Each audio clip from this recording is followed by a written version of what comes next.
Esiet lūdzu tik laipni un atveriet durvis, lai mēs varētu parunāties.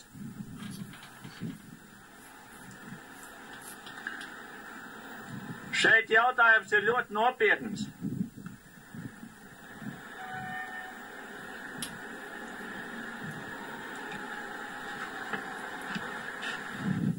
Jūsu rīcība tiek klasificēta pēc faktiem.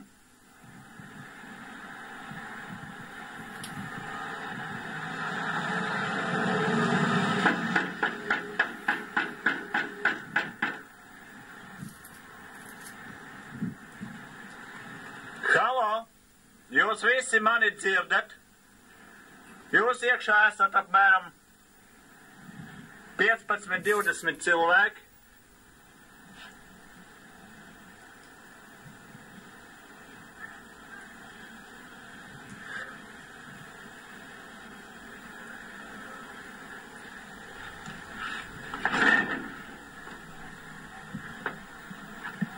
Halo! Atnācat, jā? Atslēdziet lūdzu durvis.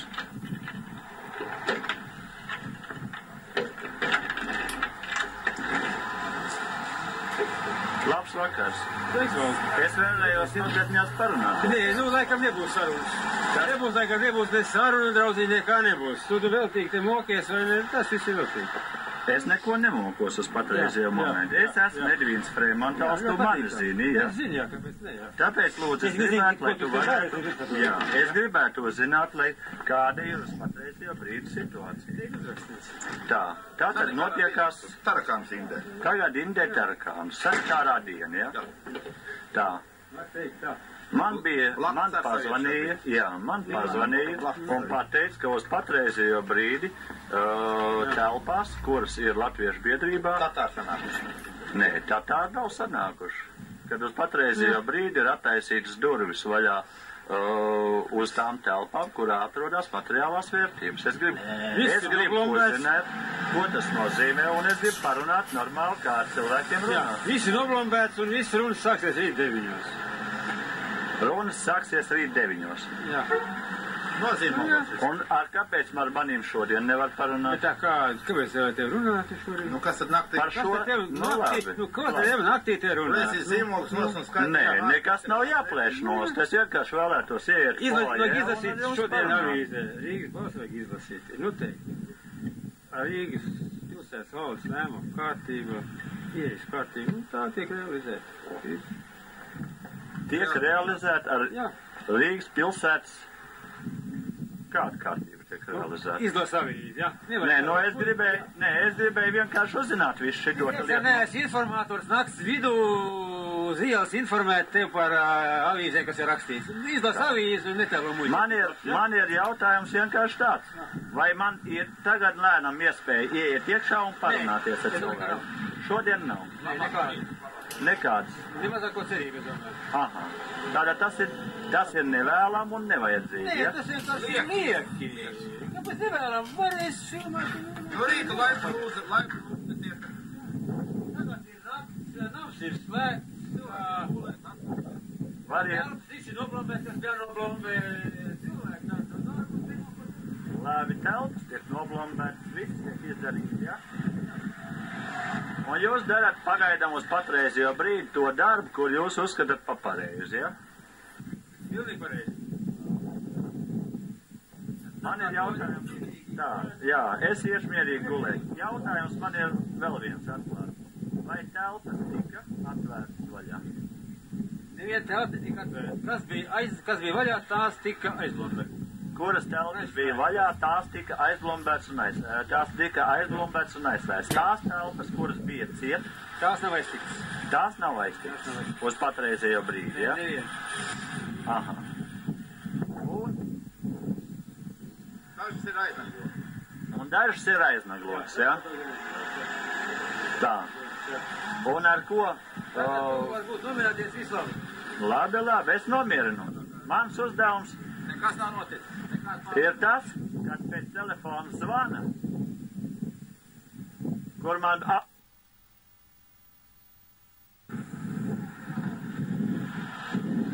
Nekas nav noticis.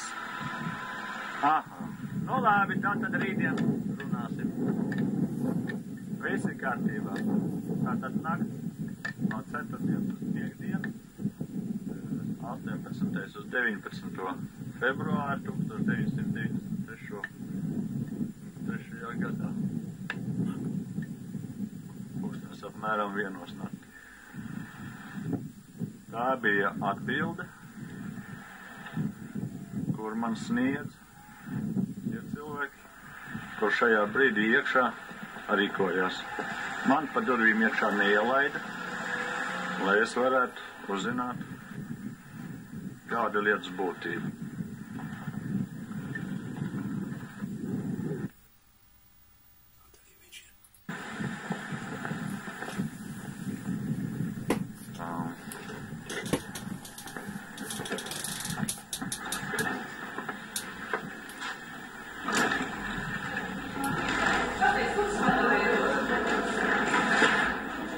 Pagaidiet, es gribēju mazliet pāris vārdus uzdot. Ļaujiet, es uzdodu pāris jautājumus. Jūs esat nekulturāls cilvēks. Kas tā par situāciju? Es taču neeju nekur tālumā projām. Kad te ir inventarizācija, Fremantākums, lūdzu, atstāt šīs tāpus. Jūs man zināt, pagaidiet, jūs zināt, es esmu Edvīns Fremantāls. Man uz to nospļausties.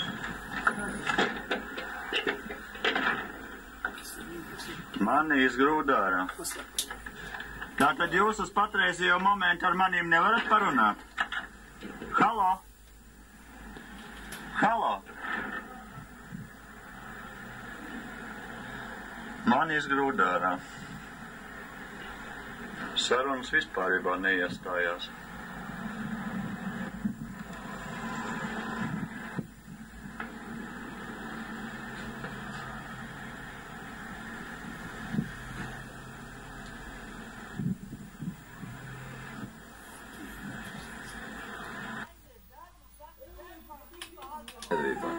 Banditisks uzbrukums vai kaut kas vairāk?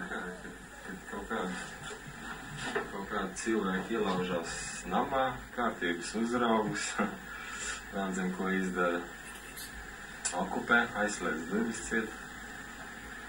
Un nav zinām pat, kas to īsti dara. Un neielaiž nevienu no Rīgas Latvijas piedzīvot. Drēbēs. Tikpat labi tas varbūt kaut kāds rekets. Ņemot vērtībā, ka tur ir tāds liels materiāls vērtības, varbūt pašlaik pilnā sparā izlaupīšana notiek.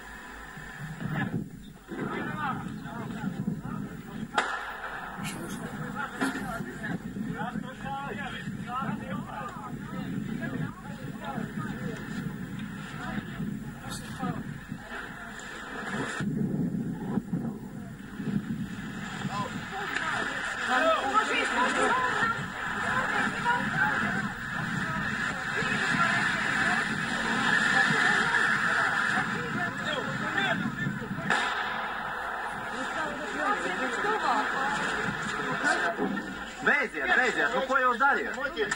Ko jūs darījāt? Kāpēc jūs šaujāt? Kāpēc jūs šaujāt?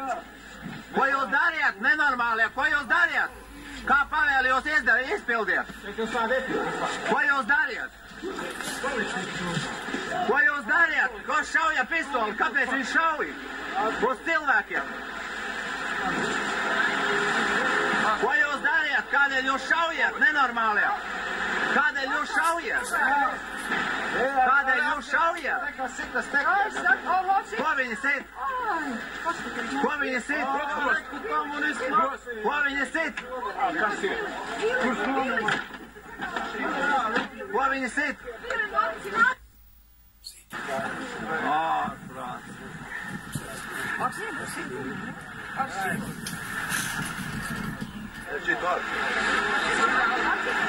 Nu, ko tu neeji iekšā klāt, kaujinieks, no tādiem kaujiniekiem? Kāpēc tu neeji? Labdien! Jūs esat ministra padomas dežurants, jā? Esiet lūdzu tik laipni, pazvaniet uz prokuratūru steidzīgi. Rīgas Latvijas biedrībā šauju un sit cilvēkus tas tekiem. Esiet lūdzu. Kas tur šauja? Nezinu kas. Esiet lūdzu tik laipnis. Izdariet to. Es jums piezvanīšu uz dežūru, pasakiet konkrēti adresu. Mērķi liela 13. Es jums iedošu, pasakiet konkrēti adresu. Apmūš. Tas ir vājprāts, kas tur notiek. Tas ir vājprāts. Sit cilvēks, tas ir kaut kas nenormāls. Tūlītās jums te runās. Allo? Tas ir ministrs. Es esmu Valds Freimantāls, Rīgas Latviešu biedrības bērnu un kultūras aizstāvības komisijas vadītājs un Latvijas kultūras kronikas vadītājs. Lūdzu, es vēlos, kā lūdzu jūs uzvārds? Es vēlos, lai jūs tūlītās ziņotu prokuratūrai un lai prokuratūra izsūtītu savu dežūrējošo uzraudzības prokuroru uz Mērķeļa ielu 13, jo tur notiek pašlaik cilvēku sišanas ar stekiem un šaušana. Rīgas Latviešu biedrība. Viņa varbūt informācija kaut kāda. Nē, es lūdzu jums piezvanīt, mīļo cilvēks. Tur varbūt ir cilvēku dzīvības uz Mērķeļa iela 13, Rīgas Latviešu biedrība. Namā uz ielas viskur.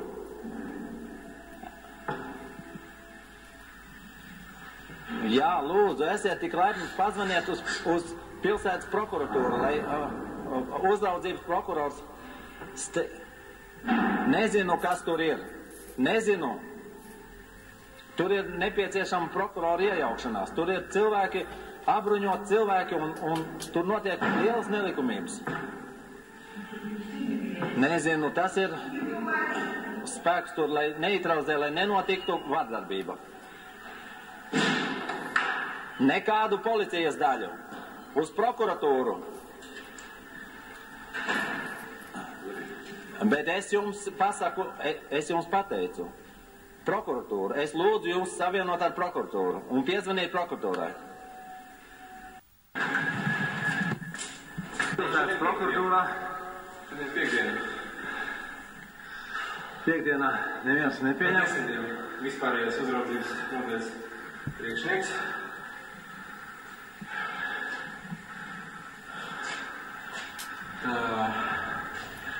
Un nodaļas prokurori. Piekdiena. Šeit nav neviena.